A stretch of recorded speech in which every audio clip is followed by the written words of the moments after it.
The moment everyone else hurried past, pretending not to see, was the moment everything began to change.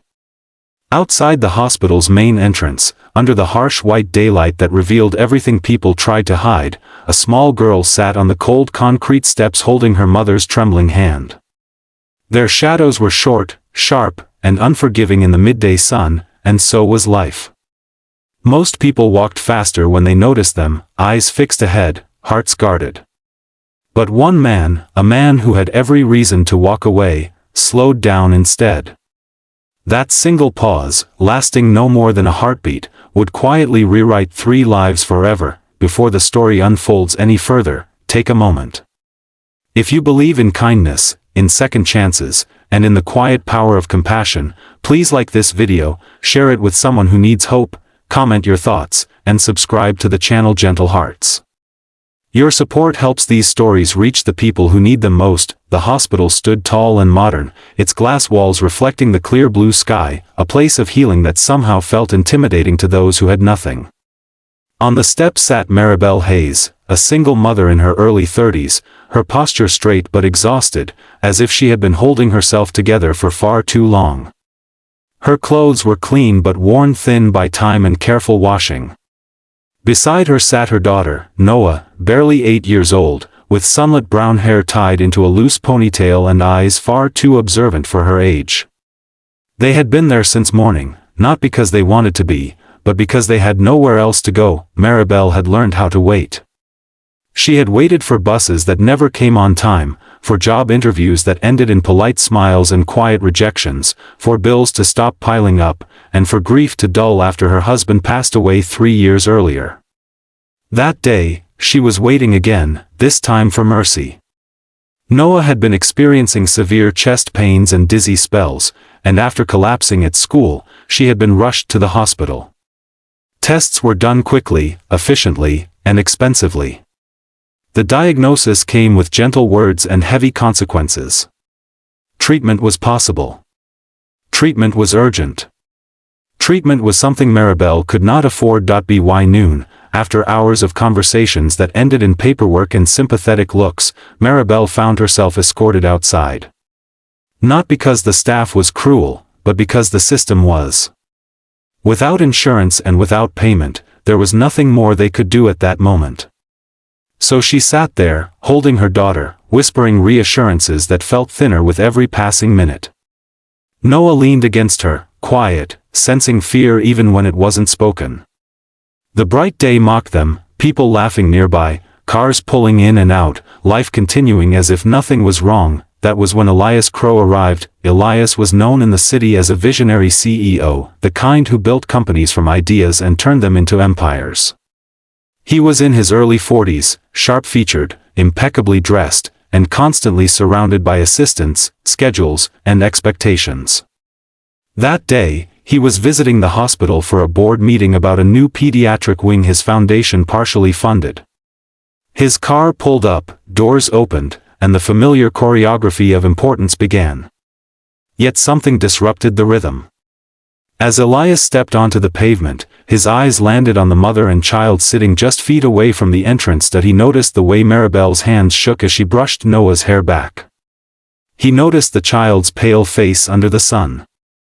Most of all, he noticed how invisible they were to everyone else. Elias had learned long ago how to detach. Success required it, or so he believed. Feelings slowed decisions. Compassion complicated outcomes. But standing there, in the middle of a bright ordinary day, something tightened in his chest. A memory surfaced, unwanted and vivid. Years earlier, before the money and the headlines, he had sat in a similar place with his own mother, waiting outside a clinic after his father's accident. He remembered the smell of disinfectant, the sound of passing shoes, and the crushing realization that help came with a price they could barely pay. Without announcing it, Elias sat down on the steps. The assistants froze. This was not part of the schedule. This was not what CEOs did. But Elias ignored them. He sat a few steps away, not intruding, not rescuing, simply present. The sun warmed the concrete beneath him. For a moment, no one spoke. Maribel glanced sideways, startled, unsure whether to feel embarrassed or defensive.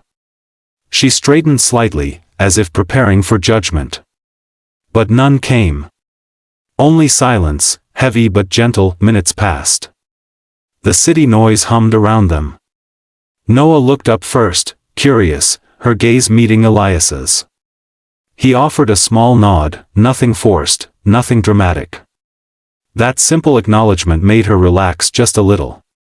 Children recognized safety before adults did. Elias stayed longer than anyone expected. His meeting was delayed. Calls went unanswered. In that stillness, Maribel's carefully held composure began to crack. Tears welled up, spilling despite her effort to remain strong. She had promised herself she would not cry in front of her daughter. Yet exhaustion has a way of breaking promises. Elias noticed, and without prying, he listened as she spoke softly, explaining her situation in fragments, as if saying it all out loud might make it real. Single mother.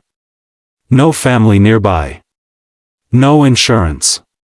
A sick child. A wall she couldn't climb. Elias did not interrupt. He did not offer empty reassurance.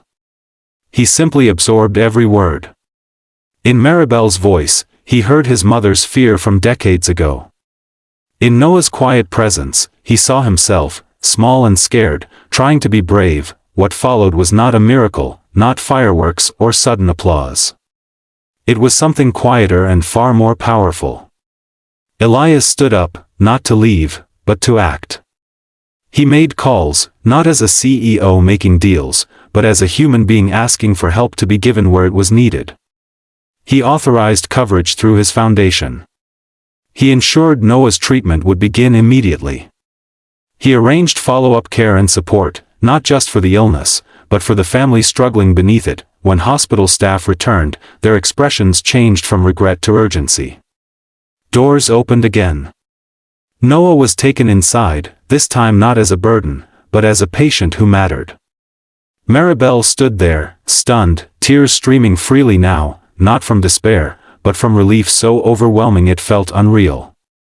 She turned to thank Elias, but he had already stepped back, letting the moment belong to them. The hours that followed were filled with tests, procedures, and cautious optimism. The daylight slowly softened into afternoon, but hope grew stronger. Noah responded well to treatment. Doctors spoke of recovery, of careful monitoring, of a future that suddenly felt possible again. Maribel sat by her daughter's bedside, holding her hand, watching her chest rise and fall steadily, a rhythm she would never take for granted again. Elias visited once more before leaving the hospital. He did not stay long. He did not pose for photos. He simply checked in, ensuring everything was moving forward. As he walked away this time, his steps felt lighter. He realized that success meant nothing if it never circled back to humanity. Sitting down that day had reminded him of who he was before the world taught him to keep walking. Weeks later, Noah returned to the hospital not as an emergency, but as a smiling child holding a thank you card. Maribel had found support through programs Elias connected her with. She had begun training for a stable job. Life was still hard, but it was no longer hopeless. The bright daytime sun that once felt cruel now felt warm and promising. If this story touched your heart, if it reminded you that kindness can change everything, please take a moment to like this video, share it with someone who needs hope, and stay connected with Gentle Hearts by subscribing. Your engagement keeps stories like this alive. Before the ending, we have a special request for you. Please comment below and tell us where you are watching from and what this story made you feel. Your words matter more than you know. Somewhere in the city, people still walk past others every day, busy, distracted, afraid to stop. But sometimes, all it takes is one person choosing to sit down instead of walking away. In the bright light of an ordinary day, compassion became extraordinary, and a child and her mother learned that even in a world ruled by systems and schedules, the human heart still has the power to heal.